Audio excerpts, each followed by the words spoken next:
जय श्री महाकाल। जैसा कि आप लोगों को 2 पार्ट में यक्षिणी साधनाओं के बारे में दिखा चुका हूँ और ये बिल्कुल ही सुनसान जंगल है। यहाँ दिन ढलते ही सन्नाटा पसर जाता है और लोग जो एक पगडंडी है, लोगों का आने जाने का आप देख रहे हैं पगडंडी, ये आने जाने का जो रास्ता है ये भी बंद हो जाता है और यहाँ रात में बिल्कुल सन्नाटा पसर जाता है, कोई भी आन जान नहीं। और यहाँ जानवरों का, जो जंगली जानवर हैं, उस दिन आपने आवाज़ सुना होगा, जंगली जानवरों का आतंक बढ़ जाता है। अगर हिम्मत वाले हो तभी तो कर पाओगे, नहीं तो बस घर में ही अघोरी बनते रहो घर में ही बैठ के साधना और सिद्धियाँ करते रहो, सब चीज़ को बुलाते रहो।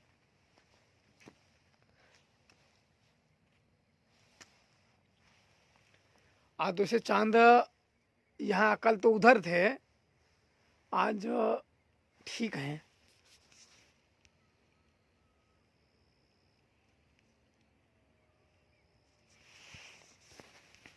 कोई भी सिद्धि करने के लिए हिम्मत होना, और बहुत बड़ी चीज़ है। आप देखो, एक जो बड़ा वाला पीपल का पेड़ है वो तो उधर है, पर एक जो और है बेल वृक्ष, वो भी ये रहा, ये सामने देख रहे हो बेल वृक्ष, ये भी है। बेल वृक्ष जहाँ हो वहाँ तो और भी अति उत्तम होते हैं। साधना और सिद्धियाँ प्राप्त करने के लिए जहाँ बेल के वृक्ष हो वहाँ और भी अति उत्तम होते हैं। और पीपल वृक्ष और बरगद, वट वृक्ष के पास बैठ के सारी यक्षिणियों की सिद्धि की जा सकती है, क्योंकि वट वृक्ष के और पहाड़ के पास वट वृक्ष हो बरगद, और उस जगह पे अगर साधना और सिद्धियां की जाए तो सफलता बहुत जल्दी मिलती है। पर सिद्धि करने वाला व्यक्ति निडर हो, डरपोक ना हो, और उसे अच्छे से तंत्र मंत्र का ज्ञान हो, और सुरक्षा मंत्र, आसन पूजन, गुरु पूजन उसको आने चाहिए। मेन होता है साधना और सिद्धि में गुरु का मेन स्थान होता है, निगुरुओं का काम नहीं होता है पूजा में सफलता और सिद्धियां में सफलता प्राप्त करना, क्योंकि बिना गुरु धारण किए आपको सिद्धियां प्राप्त ही नहीं हो सकती है। मन में शक्तियों के प्रति समर्पण होना चाहिए। अगर समर्पण भाव है तब तो प्राप्त हो जाएगा, और समर्पण भाव नहीं है तो फिर देखो, कलयुगी शिष्य हैं, पता नहीं कितने गुरु बनाते रहते हैं, क्योंकि वो स्वयं भटके हुए हैं।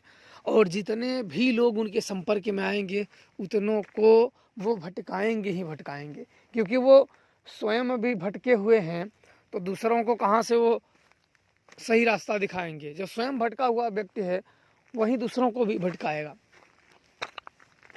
आज उस पीपल के पास चल रहे हैं जहाँ से मैं साधना रात को कर रहा था, तो आवाज़ आ रही थी, जैसे अंधेरा काफ़ी हो गया है। आगे एक तालाब है पहाड़ के पास, उधर आगे एक तालाब भी है, और अच्छा लगता है ऐसे जंगलों में आराम से। ऐसे लगते हैं ना कि मैं तो ऐसी जगह पे साधना करने गया हूँ कि ऐसा लगता है कि जैसे चंद्रमा पे आ गए हों। बिल्कुल गंगा जी के पास जब जाते थे, बिल्कुल 5-6 किलोमीटर में सफ़ेद रेत हम चमकते रहते थे, और दूर दूर जैसे कि अपने धरती नहीं दूसरे ग्रह पे पहुंच गए हों, ऐसा मतलब मन में फील होता था। एक बरगद का वृक्ष यहाँ पे लगा हुआ है, ऊपर चंद्रदेव यहाँ पे लगे हुए हैं, और पीपल वृक्ष वहाँ है, जो कि आप लोग जानते हो कि इन सब वृक्षों के पास अगर साधनाएं सिद्धियां की जाती है तो तरंग कई गुना प्राप्त होती है और मिलता है। पर अफसोस ये है कि लोग दूसरों को सिखाना नहीं चाहते, इसलिए कि कोई भी विद्या किसी को दी जाए तो वो इस योग्य होना चाहिए। अयोग्य को विद्या नहीं दी जाती है, क्योंकि अयोग्य ना तो उसको मूल्य समझेगा और ना तो उसे प्रयोग कर पाएगा, और अंत में उससे दूसरों को दुख ही देगा। अयोग्य और कुपात्र दो को विद्या नहीं दी जाती है, ये दोनों ही लोगों के लिए घातक होती हैं। लोग विद्याएं साधनाएं, अब क्या होता है अब के लोग में मैं बता दूं, अब लोग कामनाएं लेके आते हैं शक्तियां, मदद नहीं की शक्तियां की कृपा प्राप्त रहे उतना बहुत है। अब तो कामनाएं, किसी का घर बांधना है तो किसी का भूत ठीक करना है तो किसी का क्या ठीक करना, आखिर ये सब इनके जीवन में समस्या ना हो ना तो ये तंत्र में सीखेंगे भी नहीं, तो इसलिए सफल नहीं हो पाते हैं। कुछ लोग सफल होकर असफल हो जाते हैं और कुछ लोग तो कभी असफल होते ही नहीं हैं। तो इसलिए इन्हीं का योगदान होता है भटकने का। ज़्यादातर अकेले ही साधना करो, अच्छी बात है। ज़्यादा भीड़ या सिखाने की प्रयास करोगे तो बोझिल बन जाओगे, क्योंकि तब पीछे लटके रहेंगे, फिर वो आपको भी नीचे डुबा देंगे। डुबाने का मतलब है कि जब बोलेंगे गुरुजी ये कैसे नहीं सिद्धि हो, वो नहीं, तो आप उनको ही देखने में लग जाओगे और अपनी भक्ति कैसे करोगे। इसलिए भक्तियों में बाधा मत पालो, भक्ति में और शक्ति साधनाओं में बाधा मत पालो। अब वो वाली बात नहीं रही कि गुरु द्रोण ने अंगूठा मांगा और एकलव्य ने दे दिया, वो वाली बात नहीं रही। वो कहानी खत्म हो गई, वो दौर बीत चुका है और वो दोबारा नहीं आएगा। अब वो कहानी खत्म है, इसलिए जिनके पास शक्तियां हैं वो आराम से लोगों का भला करे, उतना बहुत है। लोगों को सिखाने का अगर प्रयास करोगे तो वही शिष्य मिलेंगे कि जो एकदम बेकार आएंगे, तो एकदम एकलव्य के भी जैसे, एकलव्य से भी बहुत हों, लेकिन साल के अंदर में ही बिल्कुल बेचारे एकदम असली में आ जाते हैं। जय हो देवी महायक्षिणी, आपकी सदा जय हो।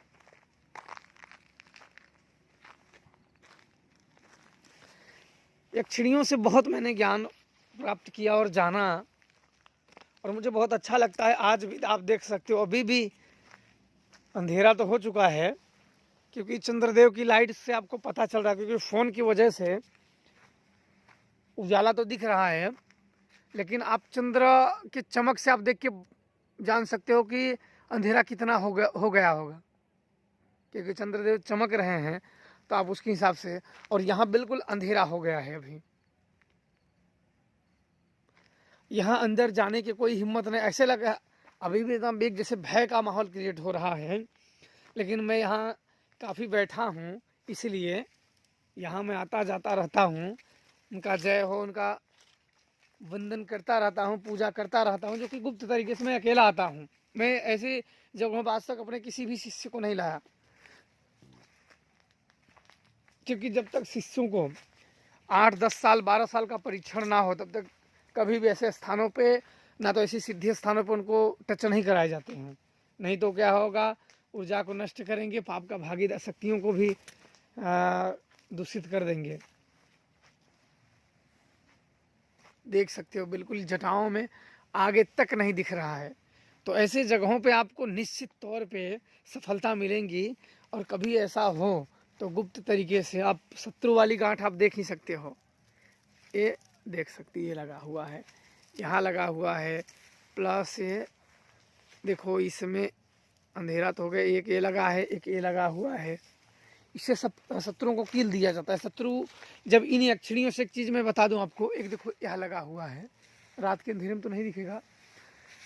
जब अगर जो जिस वृक्ष के पास यक्षिणी की लताओं में अगर उस यक्षिणी का नाम लेके उसके नाम पे अगर गांठ लगा दिया जाए, तो किसी भी क्रियाओं द्वारा वो बच नहीं सकता है। कोई भी क्रिया कर ले, कोई भी तंत्र मंत्र कर ले, उन क्रियाओं की काट नहीं होगी, उसका विनाश तो विनाश, इतना आप समझ लें। इतने ये खतरनाक प्रयोग होते हैं। मैं भी बांध सकता हूँ किसी भी व्यक्ति के, लेकिन मैं ऐसे दुष्ट क्रिया या किसी को परेशान करने के लिए मैं उसमें रुचि नहीं रखता हूँ। कर सको तो अच्छा करो, नहीं तो पीछे जल्दी पड़ो मत किसी के। जो देख लो कि बार बार ही कोई व्यक्ति उसमें पड़ रहा है, तभी वो किए जाते हैं, अन्यथा नहीं। और मंत्र ये सब ज़्यादातर बीज मंत्रों में होते हैं, बस 4-5 शब्द के होते हैं, और मंत्र पढ़ोगे तो समझ में भी नहीं आएगा कि ये क्या है। लेकिन मंत्र बहुत ही प्रभावशाली और शक्तिशाली होते हैं। वो वाले मंत्र नहीं होते हैं, आ जा ये पहलवान, वो पहलवान, ये अड्डे सड्डे वाले, वो नहीं होते हैं। ये मंत्र छोटे होते हैं, बड़े प्रभावी होते हैं। कुआं देखो, कुआं के उधर हला यहाँ बेल वृक्ष भी होना एक बहुत ही सौभाग्य की बात है। यहाँ से चढ़ के, यहाँ से चढ़ने के बाद देखो एक सामने बेल वृक्ष है।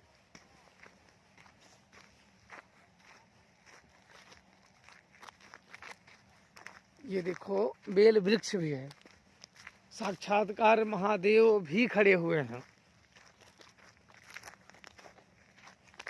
देख लो।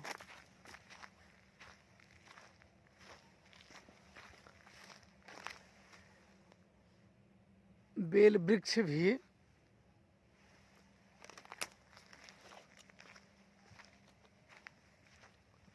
हालांकि इन फरा हुआ है, वो बेल वृक्ष भरे हुए हैं, उसमें लगे भी हुए हैं, आप देख सकते हो। ये वो रहे लगे हुए हैं लेकिन ज़्यादा नहीं है। और इधर रहा ये पीपल वृक्ष। काफ़ी जंगलों में पीपल का वृक्ष होना साधकों के लिए बहुत अच्छी है, और मुझे यही तो चाहिए होता है। आप देख सकते हो चारों तरफ बिल्कुल ही ऐसी जगह पर अगर हिम्मत हो तो ज़रूर करना, लेकिन हाँ खुद ही जवाबदारी होनी चाहिए, अन्यथा प्राण जाने का पूरा पूरा खतरा होता है। शक्तियाँ ना हो तो ऐसा नहीं कि शक्तियाँ ही कुछ करेंगी, जंगली जानवर भी होते हैं। ऐसा नहीं कि आपका कोई शक्ति आएगी तो मैं डरता नहीं, ऐसा नहीं सोचना चाहिए कभी भी। डरना जरूरी है, ऐसा कभी भी नहीं। पिछली वीडियो में जिनका है कि साधक नहीं डरते हैं, ऐसा कोई मतलब देखो दुनिया भर के फेंकना नहीं चाहिए। जो सही वो सही जिंदा व्यक्ति है, अगर अचानक में कुछ दिख गया तो जरूर वो डर जाएगा। तो ये बात जो बोलता है मैं डरता नहीं, वो खराब चीज़ है। शक्तियाँ हैं उसकी रक्षा करती हैं, वो अलग है। अभी मेरे को आज एक ने मैसेज किया था कि मुझे अप्सरा ट्रांसफ़र कर दो, तो मैंने कहा कि जाओ इंद्रदेव से संपर्क करो, क्योंकि अप्सरा तो उनके अधीन में आती है ना। इंसान कहाँ बेच सकते हैं अप्सराओं को। और कहीं हो सकता है कि जब इंसान अप्सराओं को बेचने लगे तब तो कलयुग का बिल्कुल ही आगमन हो गया है। इंसान जब अप्सराओं को बेचने लगे तो बेचारे इंद्र तो किसी काम के तब तो नहीं रहे। जब अप्सराओं की रक्षा नहीं कर पा रहे हैं इंसान, वो भी बेच दे रहे हैं। क्या करें ऐसे ऐसे बेचने वाले, क्या कहें। आप लोग खुद ही अपना जानिए समझिए और खुश रहिए, और ज़्यादातर भक्ति ही करिए अपने, ज़्यादातर फालतू के चक्कर में ना ही पड़े तो ठीक है। और घर में ही समझो साधनाएं बड़ा कम, गुरु कृपा हो, गुरु की सिद्धि हो, वो चाहे तो ही करा सकता है, अन्यथा तो फिर मज़े करो ज़िंदगी भर, साधना आराधना करते रहो। मैं आता था तो कभी जब आता ही ये सूखा पेड़ है, ये देखो ये गिरा हुआ है, इसी पे थोड़ा सा ज़मीन से ऊपर था, तो मैं इसी पे बैठता था अकेला ही, आराम से बैठ के 1 घंटा आधे घंटे बैठ के, फिर जब अपना पूजा का समय होता था तो चल देता था। इसलिए आप भी खुश रहिए, प्रसन्न रहिए। जय श्री महाकाल, जय महायक्षिणी माता।